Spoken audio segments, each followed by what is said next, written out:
வணக்கங்க. இந்த வீடியோவில் நம்ம பார்க்க போகிற டாபிக் என்ன அப்படின்னா D4 சார்ட்டை பற்றி தான் பார்க்க போகிறோம். இதுக்கு முன்னாடி வந்து D2 chart, D3 chart, D9 chart இந்த மூணுமே நான் போட்டிருக்கேன். D2ங்கிறது ஹோரா சக்கரம்னு சொல்லுவாங்க, D3ங்கிறது திரேகான சக்கரம், D9 அப்படிங்கிறது நவாம்ச கட்டம். இந்த மூணையுமே நான் வந்து போட்டிருக்கேன். இன்றைக்கி நம்ம பார்க்க போகிறது வந்து D4 சார்ட், சதுர்த்தாம்சம் அப்படின்னு சொல்லுவாங்க. இந்த சார்ட் எதுக்கு போடுறேன், இந்த வர்க்க சக்கரம் ஏன் போடுறேன் அப்படின்னா, ஒருத்தங்க வந்து கமெண்ட்டில் ஒரு லேடி வந்து கேட்டிருந்தாங்க, அதாவது டிவிஷனல் சார்ட்டை வந்து D60 வரைக்கும் இருக்குல்ல, அதை ஃபுல்லாக வந்து போட்டு எக்ஸ்பிளைன் பண்ணுங்கன்னு சொன்னாங்க. நான் என்ன சொன்னேன் அப்படின்னா, அத்தனையும் போடுறதுக்கு வந்து நிறைய டைம் எடுக்கும், அதனால் வந்து நம்ம ஒன்றா பார்ப்போம் அப்படிங்கிற மாதிரி நான் பிளான் பண்ணியிருந்தேன். இன்றைக்கி வந்து D4 சார்ட்டை பற்றி போடலான்னு சொல்லி ஒரு பிளான்னால நான் D4 சார்ட்டை பற்றி எக்ஸ்பிளைன் பண்ணுறேன். அதாவது ஒவ்வொரு சார்ட்டுக்குரிய முக்கியத்துவம் என்ன அப்படின்னா, D1லேருந்து D12 வரைக்கும் இருக்கக்கூடிய சார்ட் வந்து ஒவ்வொரு பாவகத்தை பிரித்து பார்க்கக்கூடியது. இப்போ D2 சார்ட்னா தனபாவத்தை பிரித்து பார்க்கக்கூடியது. D3 சார்ட் அப்படின்னா 3ஆம் பாவகத்தை பிரித்து பார்க்குறது. D4 சார்ட் அப்படிங்கிறது 4வது வீட்டினுடைய தன்மையை வந்து பிரித்து பார்த்து சொல்கிறது. அதுதான் D4 சார்ட். அப்போ D4 சார்ட்டை பற்றி தான் இன்றைக்கி பார்க்க போகிறோம். இப்போ 4வது வீடை வந்து குறிக்கக்கூடிய காரக கிரகங்கள் என்னென்ன அப்படின்னு சொல்லி பார்த்தோம் அப்படின்னா, நிறைய பேர் சொல்கிறது என்ன அப்படின்னா, செவ்வாய் சுக்கிரன் தான் 4வது வீட்டை குறிக்குதுன்னு சொல்கிறாங்க. அது தப்புங்க. எல்லா கிரகங்களுமே வந்து 4வது வீட்டில் வந்து ஒரு ரோல் வந்து ப்ளே பண்ணுது. அதில் மெயினாக வந்து இந்த 5 கிரகங்கள் வந்து மெயின் ரோல் வந்து ப்ளே பண்ணுதுங்க 4வது வீட்டில். இப்போது 4வது வீடு வந்து எதை குறிக்குது அப்படின்னா, தாய் வழி சொத்துக்களை குறிக்குது, தாயினுடைய அரவணைப்பை குறிக்குது. அதுக்கப்புறம் பார்த்தீங்கன்னா தாயினால் தாய்க்கு என்ன நோய் ஏற்படும் அப்படிங்கிறதையும் குறிக்குது. உங்களுக்கு சொத்துக்கள் என்ன அமையும், அசையும் சொத்துக்கள் என்ன, அசையா சொத்துக்கள் என்ன, அந்த ரெண்டுக்கு டிஃப்ரென்ஸ் தெரியணும். அசையும் சொத்து அப்படின்னா, இப்போ உதாரணத்துக்கு தங்கம், அதெல்லாம் பார்த்தீங்கன்னா அசையும் சொத்து. ஏன்னா வந்து அது இன்றைக்கி இருக்கும், நாளைக்கு வேற எங்கேயா எடுத்துகிட்டு போனால் எடுத்துகிட்டு போய்க்கலாம். அது அசைகிறது. அசையும் சொத்து வந்து தங்கம் அப்படின்னு சொல்லி எடுத்துக்கலாம். அதுக்கு காரகிரகம் வந்து குருவை நீங்கள் எடுத்துக்கலாம். அசையா சொத்துன்னு பார்க்கும்போது வந்து நிலத்தை வந்து நீங்கள் செவ்வாயாக எடுத்துக்கலாம். ஸ்டாக் மார்க்கெட்டும் பார்த்தீங்க அப்படின்னா ஒரு அசையும் சொத்து தான். இப்படி அசையும் சொத்து அசையா சொத்துன்னு பிரிக்கும்போது ஒட்டுமொத்த 9 கிரகங்களுமே இதில் வந்து வரும். ஆனால் மெயினாக வந்து இந்த 5 பிளானட்டை வந்து நம்ம வந்து எடுத்துக்கிறோம். சந்திரங்கிறது தாயை குறிக்கிறது 4வது இடத்துல, செவ்வாய்ங்கிறது நிலத்தை குறிக்கிறது, புதன்கிறது படிப்பை குறிக்கிறது, சுக்கிரங்கிறது வாகனத்தை குறிக்கிறது, அழகான வீட்டை குறிக்கிறது. இப்படி இந்த 4 கிரகத்தை வந்து நம்ம மெயினாக வந்து எடுத்துக்கிறோம். ஒரு எக்ஸாம்பிளுக்கு நான் வந்து எக்ஸ்பிளைன் பண்ணுறேன். ஃபஸ்ட்டு இந்த சார்ட் எப்படி டிசைன் பண்ணணும்னு தெரிஞ்சால் தான் நான் எக்ஸ்பிளைன் பண்ணுறது வந்து உங்களுக்கு புரியும். அதனால் இந்த வீடியோவில் வந்து நம்ம சார்ட்டை எப்படி பிரிக்கிறோம் அப்படின்னு சொல்லி பார்ப்போம். D4 சார்ட் அப்படின்னா ஒரு பாவகத்தை வந்து 4 பிரிவாக பிரிக்கிறதுக்கு பேர் தாங்க D4 சார்ட். இப்போ உதாரணத்துக்கு 30 டிகிரி இருக்குது ஒரு ராசியில். அந்த 30 டிகிரியை 4ஆக பிரிக்கிறது எப்படி பிரிப்போம்? 7.5 டிகிரி 7.5 டிகிரியாக பிரிப்போம். அதாவது 0லேருந்து 7.5 டிகிரி, 7.5லேருந்து 15 டிகிரி, 15லேருந்து 22.5 டிகிரி, 22.5லேருந்து 30 டிகிரி, இப்படி வந்து 4 விதமாக வந்து நம்ம பிரிக்கிறோம். அதை தான் நம்ம வந்து D4 சார்ட்டுன்னு சொல்கிறோம். இப்போ உங்களுக்கு டவுட் வரும், என்னடா 7.5 டிகிரின்னு சொல்கிறேன், ஆனால் 7.30ன்னு போட்டிருக்கு அப்படின்னு சொல்லி நீங்கள் கேட்கலாம். அது என்ன அப்படின்னா, 60 வினாடிகளை தான் நம்ம வந்து ஒரு நிமிஷம்னு சொல்கிறோம். 60ல் பாதி என்ன, 30 தானே, 30 வினாடிகள் தானே நம்ம சொல்கிறோம். அதனால தான் வந்து 7.50 அப்படின்னு போடாமல் 7 டிகிரி 30 கலை அப்படின்னு சொல்லி போடுறோம். இது தமிழில் வந்து டிகிரி கலை அப்படின்னு சொல்லி சொல்லுவோம். பாகை கலைன்னு சொல்லுவோம். 7 பாகை 30 கலை அப்படின்னு சொல்லுவோம். இது வந்து இங்கிலீஷில் வந்து 7 டிகிரி 30 மினிட்ஸ்ன்னு சொல்லலாம், 30 செகண்ட்ஸ்ன்னு சொல்லலாம். புரியுதா உங்களுக்கு? அப்போ 7.5ன்னு போடுறதுக்கு பதிலாக இதை டிகிரி வைஸில் போடும்போது 7 டிகிரி 30 கலை அப்படின்னு சொல்லி சொல்கிறோம். அப்போ 7 நீங்கள் வச்சுக்கோங்களேன், புரிகிறதுக்காக வந்து 7.5ன்னு வச்சுக்கோங்க. இது வந்து இதில் போடும்போது 7 டிகிரி 30 கலைன்னு போடுறோம். நீங்கள் வந்து 0 to 7.5, 7.5 to 15, 15 to 22.5, 22.5 to 30 degree அப்படின்னு சொல்லி நீங்கள் எடுத்துக்கலாம். இப்போ 4 பிரிவாக வந்து ஒரு ராசியை பிரிக்கும் போது அதில் வர்றதுக்கு பேர் தான் வந்து சதுர்த்தாம்சம் அப்படின்னு சொல்கிறோம். இது சிம்பிளாக சொல்லப்போனால் கேந்திர ஸ்தானங்களை தான் இப்படி சொல்கிறாங்க. 1, 4, 7, 10ன்னு சொல்லக்கூடிய கேந்திர ஸ்தானத்தை தான் நம்ம சிம்பிளாக வேறு மாதிரி வந்து சதுர்த்தாம்சம் அப்படின்னு பேரை மாற்றி போட்டு உங்களை வந்து குழப்பறோம். வேறு ஒன்றும் கிடையாது. இப்போ வந்து 4ஆக பிரிக்கிறோம் அப்படின்னா, இப்போ மேசத்தில் வந்து 0லேருந்து 7.5 டிகிரிக்குள்ளே ஒரு கிரகம் நின்றுச்சு அப்படின்னா அது மேசத்திலே இருக்கும். அதே இது வந்து 7.5 டிகிரிலேருந்து 15 டிகிரிக்குள்ளே ஒரு கிரகம் இருக்குதுன்னு வச்சுக்கோங்களேன், அது 4வது ராசிக்கு போயிடும். 4வது ராசி வந்து கடகம் தானே, காலபுருஷ தத்துவப்படி 4வது ராசி கடகம் தானே. அப்போ கடக ராசிக்கு அந்த கிரகம் போயிடும். ராசி கட்டத்தில் 7.5லேருந்து 15 டிகிரிக்குள்ளே ஒரு கிரகம் நின்றுச்சுன்னா அது வந்து கடக ராசிக்கு போயிடும். மேசராசி கட்டத்தில் 15லேருந்து 22 டிகிரிக்குள்ளே ஒரு கிரகம் நின்றுச்சுன்னா அது வந்து 7வது ராசியான துலாம் ராசிக்கு போயிடும். 22லேருந்து 30 டிகிரிக்குள்ளே ஒரு கிரகம் நின்றுச்சுன்னா மேசராசியில் அது வந்து 10வது ராசியான மகரத்துக்கு போயிடும். இது வந்து 1, 4, 7, 10ன்னு சொல்லக்கூடியது காலபுருஷ தத்துவப்படி 1வது ராசி, 4வது ராசி, 7வது ராசி, 10வது ராசி அப்படி நீங்கள் வந்து ஞாபகம் வச்சுக்கோங்க. அப்போ 1வது ராசிங்கிறது மேசம், 4வது ராசி கடகம், 7வது ராசி வந்து மகரம், 7வது ராசிங்கிறது துலாம், 10வது ராசிங்கிறது மகரம். அப்போ மேச ராசியிலேயே 4 பிரிவாக பிரிக்கும் போது ஒரு கிரகம் முதல் பாகத்தில் இருந்துச்சுன்னா அது மேசத்திலே இருக்கும், 2ஆம் பாகத்தில் இருந்துச்சு அப்படின்னா அது கடகத்துக்கு போயிடும், 3வது பாகத்தில் இருந்துச்சுன்னா அது வந்து துலாமுக்கு போயிடும், 4வது பாகத்தில் இருந்து அது வந்து மகரத்துக்கு போயிடும். இதே மாதிரி ரிஷபத்தில் நம்ம ஸ்டார்ட் பண்ணுறோம். ரிஷபத்தை 4 பிரிவாக பிரிக்கிறோம். 0 to 7, 7 to 15, 15 to 22, 22 to 30 இப்படி பிரிக்கிறோம். அதில் முதல் பாகம் 0 to 7 டிகிரிக்குள்ளே ஒரு கிரகம் நின்றுச்சு அப்படின்னா அது ரிஷபத்திலே இருக்கும். 2வது ராசினா காலபுருஷ தத்துவப்படி 2வது ராசி ரிஷபம் தானே, அப்போ ரிஷபத்திலே இருக்கும். 7லேருந்து 15 டிகிரிக்குள்ளே ஒரு கிரகம் நின்றுச்சு அப்படின்னா அது வந்து 5வது ராசிக்கு போகும். 5வது ராசிங்கிற சிம்மம் தானே. அதுக்கடுத்து வந்து 15 டிகிரிலேருந்து 22 டிகிரிக்குள்ளே ஒரு கிரகம் நின்றுச்சுன்னா அது 8வது ராசிக்கு போகும். 8ங்கிறது விருச்சிகம். 22லேருந்து 30 டிகிரிக்குள்ள கிரகம் நின்றுச்சுன்னா அது வந்து கும்பராசிக்கு போகும். கும்பங்கிறது 11வது ராசி தானே.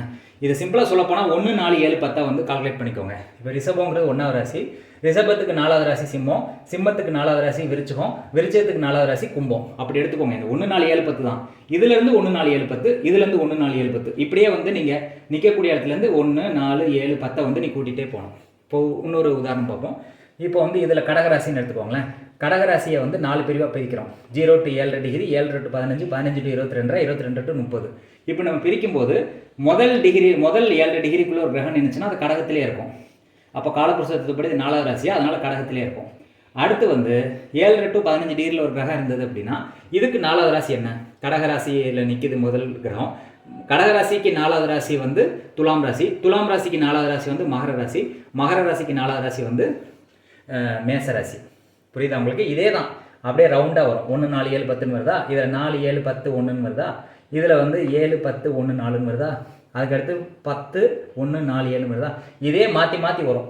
4 அதாவது ஒரு ராசியிலேருந்து அதுக்கு 4வது ராசியில் வந்து அந்த கிரகம் போகுங்க. சிம்பிள் கான்செப்ட் அதுதான். இப்போ இங்கே வந்து விருச்சிக ராசியில் வந்து முதல் 7.5 டிகிரிக்குள்ளே இருக்கிறது வந்து விருச்சிகத்திலே இருக்கும். அப்போ விருச்சிகத்திலேருந்து 4வது ராசி என்ன? கும்ப ராசி. கும்ப ராசிலேருந்து 4வது ராசி என்ன? ரிஷபராசி. ரிஷபராசிலேருந்து 4வது ராசி என்ன? சிம்மராசி. இப்படி ஒரு கிரகம் வந்து 4 பிரிவாக பிரிக்குதுன்னா அது இருக்கக்கூடிய ராசியிலேருந்து அதுக்கு 4வது ராசி, அதுக்கடுத்த 4வது ராசி, அதுக்கடுத்த 4வது ராசியாக வந்து அது போய் நிற்கிது. அதை தான் இந்த 4 பிரிவாக பிரிக்கிறோம். 1, 4, 7, 10 ஞாபகம் வச்சுக்கோங்க. எந்த கிரகம் இப்போ உதாரணத்துக்கு கும்பத்தில் ஒரு கிரகம் இருக்குதுன்னா அதை வந்து 1வது ராசி, அதுக்கடுத்து 7லேருந்து 15 டிகிரி இருக்குது அப்படின்னா அது வந்து அதுலேருந்து 4வது ராசி. கும்பத்துக்கு 4வது ராசி வந்து ரிஷபம் தானே, அப்போ ரிஷபத்துக்கு 4வது ராசி வந்து சிம்மம் தானே, சிம்மத்துக்கு 4வது ராசி வந்து விருச்சிகம் தானே. இப்படியே வந்து ஒரு கிரகம் நிற்கக்கூடிய இடத்துலேருந்து 1, 4, 7, 10வது ராசிகளில் வந்து அதை ஃபில் பண்ணணும். இப்படி ஃபில் பண்ணும்போது ராசி கட்டத்தில் இருக்கக்கூடிய கிரகம் வந்து நவாம்ச கட்டத்தில் ஒரு இடத்துல நிற்கும். அப்போ அதை வச்சு இந்த நம்ம சார்ட் எக்ஸ்பிளைன் பண்ணுறதுக்கு பேர் தான் D4 சார்ட்டு, சதுர்த்தாம்சம்னு சொல்கிறோம். ஒரு எக்ஸாம்பிள் பார்ப்போம் எப்படி பலன் கொடுக்குது அப்படின்ட்டு. இப்போ உதாரணத்துக்கு வந்து நீங்கள் ஒரு நிலத்தை பற்றி கேட்குறீங்கன்னு வச்சுக்கோங்களேன். நிலக்காரகன் அப்படின்னாலே செவ்வாய் தான். அப்போ உங்களுக்கு நிலம் எங்கே அமையும் அப்படின்னு பார்க்கும்போது இந்த D4 சார்ட்டை வந்து எடுத்துக்கணும். இப்போ செவ்வாய் வந்து உதாரணத்துக்கு சிம்ம ராசியில் 7லேருந்து 15 டிகிரிக்குள்ளே இருக்குதுன்னு வச்சுக்கோங்க. சிம்ம ராசியில் 7 டிகிரிலேருந்து 15 டிகிரிக்குள்ளே செவ்வாய் நிற்குது அப்படின்னா, சிம்ம ராசியில் நிற்குது, 7லேருந்து 15 டிகிரிக்குள்ளே செவ்வாய் நிற்குது அப்படின்னா அது வந்து 8வது ராசினா விருச்சிக ராசி. அப்போ சதுர்த்தாம்சத்தில் விருச்சிக ராசியில் இருக்குது. விருச்சிக ராசிங்கிறது நீர் வீடு தானே. அப்போது வந்து உங்கள் நிலம் வந்து ஒரு குளத்துக்கு பக்கத்தில் அமையும் அப்படிங்கிற மாதிரி நம்ம சொல்லலாம். இப்போ இதே இது வந்து செவ்வாய் வந்து வேற ஒரு ராசியில் போய் நிற்கிது. இப்போ தனுசு ராசியில் கடைசி பாகத்தில் போய் நிற்கிதுன்னு வச்சுக்கோங்களேன். 22லேருந்து 30 டிகிரிக்குள்ளே தனுசு ராசியில் இருக்குதுன்னா அது 6வது ராசியை குறிக்கும். 6னா அது வந்து கன்னி ராசி. கன்னி ராசி அப்படிங்கிறது வந்து நில ராசி தானே. அப்போ வந்து உங்களுக்கு வந்து நிலம் வந்து நல்லா வளமையாக இருக்கும் அப்படின்னு சொல்லலாம். புரியுதா உங்களுக்கு? அப்போ செவ்வாய் வந்து D4 சார்ட்டில் எந்த ராசியில் நிற்குதுன்னு பார்க்கணும். அது நெருப்பு ராசியாக இருந்தால் ஹீட் சம்மந்தப்பட்ட இடத்துல நிலம் இருக்கும். அதுவே நீர் ராசியாக இருந்தால் குளத்துக்கு பக்கத்தில் இடம் இருக்கும். அதுவே வந்து இந்த மீன ராசியில் செவ்வாய் இருக்குது, அதுவும் நீர் ராசியில் இருக்குது அப்படின்னு வச்சுக்கோங்களேன். அப்போ கடல் பக்கத்தில் உங்கள் நிலம் இருக்கும் அப்படிங்கிற மாதிரி அது எந்த இடத்துல இருக்கோ அதை பேஸ் பண்ணி இந்த நிலம் அமையும் அப்படின்னு சொல்லலாம். இப்போ இதுவே வந்து 2 கிரகம் காம்பினேஷனாக வருதுன்னு வச்சுக்கோங்க. இப்போ உதாரணத்துக்கு செவ்வாய் சுக்கிரன் கம்பைன்ட் ஆகி வருது அப்படின்னா சுக்கிரன் சம்மந்தப்பட்ட விஷயத்தையும் சேர்த்து வந்து அதில் வந்து நீங்கள் கம்பைன் பண்ணிக்கிடணும். புரியுதா உங்களுக்கு? சுக்கிரனும் செவ்வாயும் சேர்ந்து ஒரு இடத்துல இருக்குது அப்படின்னா நிலத்தோடு சேர்ந்து வாகனமும் அவருக்கு வந்து அமையும்னு சொல்லலாம். அப்போ அது எந்த ராசியில் இருக்கோ அதை பேஸ் பண்ணி எல்லாமே அமையும்னு சொல்லலாம். இதை வந்து செவ்வாய் சுக்கிரன் வந்து நீங்கள் வந்து கணவன் மனைவியாக கூட நீங்கள் எடுத்துக்கலாம். கணவன் மனைவி சேர்ந்து வாங்கக்கூடிய இடத்த வந்து குறிக்கும் அப்படின்னு எடுத்துக்கலாம். இப்போ படிப்புக்கு வந்து புதனை வந்து நீங்கள் எடுத்துக்கலாம். இவர் எப்படி படிப்பார் அப்படின்னு பார்க்கும்போது இந்த D4 சார்ட்டில் புதன் வந்து எந்த ராசியில் இருக்குதுன்னு பார்க்கணும். அந்த ராசியை பேஸ் பண்ணி தான் ஒரு படிப்பு இருக்கும். அதில் வந்து D4 சார்ட்டில் புதன் வந்து வேறு ஏதாவது ஒரு கிரகத்து கூட சேர்ந்து இருந்துச்சுன்னு வச்சுக்கோங்களேன், அதை பேஸ் பண்ண படிப்பை வந்து ஒரு படிப்பாருன்னு சொல்லலாம். இப்போ உதாரணத்துக்கு வந்து அதாவது D4 அப்படிங்கிறது வந்து ஸ்கூல் எஜுகேஷனை குறிக்கக்கூடிய ஒரு இடம். புதன்கிறது எஜுகேஷனை குறிக்கக்கூடிய பிளானட். அப்போ ஸ்கூலில் ஒருத்தர் என்ன படிப்பார் அப்படின்னு பார்க்குறதுக்கு வந்து புதன் வந்து இந்த D4 சார்ட்டில் எங்கே இருக்குதுன்னு பார்க்கணும். தனியாக இருக்குதா அல்லது வந்து ஏதாவது கிரகத்து கூட சேர்ந்து இருக்குதான்னு பார்க்கணும். தனியாக இருக்க பட்சத்தில் ஒரு உதாரணத்துக்கு சிம்ம ராசியில் இருக்குதுன்னு வச்சுக்கோங்களேன், கவர்மெண்ட் சம்மந்தப்பட்ட விஷயத்தில் வந்து ஒரு படிக்கிறதுக்கு வந்து அதிக ஆர்வம் காட்டுவார் அப்படின்னு சொல்லலாம். அதுவே வந்து ஒரு வேற ஏதோ சுக்கிரன் சம்மந்தப்பட்ட ராசியில் ரிஷப ராசியில் போய் புதன் இருக்குதுன்னு வச்சுக்கோங்க D4 சார்ட்டில், அப்போ இவர் வந்து ஒரு சொகுசான விஷயங்கள் சினிமா சம்மந்தப்பட்ட விஷயத்தில் வந்து அவர் வந்து எதாவது படிக்கணும் அப்படின்னு சொல்லி ஆசைப்படுவார். அவர் ஆசைப்படுவார் அப்படிங்கிறத இது சுட்டி காட்டும் 4வது இடத்துல இருக்கக்கூடிய பிளானட்ஸ். இப்போ புதன் வந்து வேறு ஏதாவது கிரகம் கூட சேர்ந்துருக்குதுன்னு வச்சுக்கோங்களேன், இப்போ புதன் வந்து சந்திரன் கூட சேர்ந்துருக்குதுன்னு வச்சுக்கோங்களேன், அப்போ வந்து என்ன பண்ணுவார்னா ரொமான்டிக் சம்மந்தப்பட்ட விஷயத்தில் வந்து அது ஃபோட்டோகிராஃபி அது ஓரியன்டாக வந்து இவர் படிக்கிறதுக்கு வந்து ஆசைப்படுவார் அப்படின்னு சொல்லலாம். அப்போ ஒருத்தர் படிக்கிறதுல எதை ஆசைப்படுவார், எந்த மாதிரி நிலை அமையும், அவர் தாய் வந்து எந்த குணமில் இருப்பாங்க அப்படிங்கிறதும் கண்டுபிடிக்கலாம். இப்போ சந்திரன் வந்து எந்த ராசியில் இருக்குதுன்னு பார்க்கணும். இப்போ உதாரணத்துக்கு D4 சார்ட்டில் கன்னி ராசியில் ஒரு 15 to 22 டிகிரியில் இருக்குதுன்னு வச்சுக்கோங்களேன். கன்னி ராசியில் இது வரக்கூடிய அந்த D4 சார்ட்டை விழுகக்கூடியது வந்து 12வது ராசி. இப்போ 12வது ராசிங்கிறது மீன ராசி தானே. அப்போ மீன ராசியில் வந்து இந்த D4 சார்ட் விழுகுதுன்னு வச்சுக்கோங்க.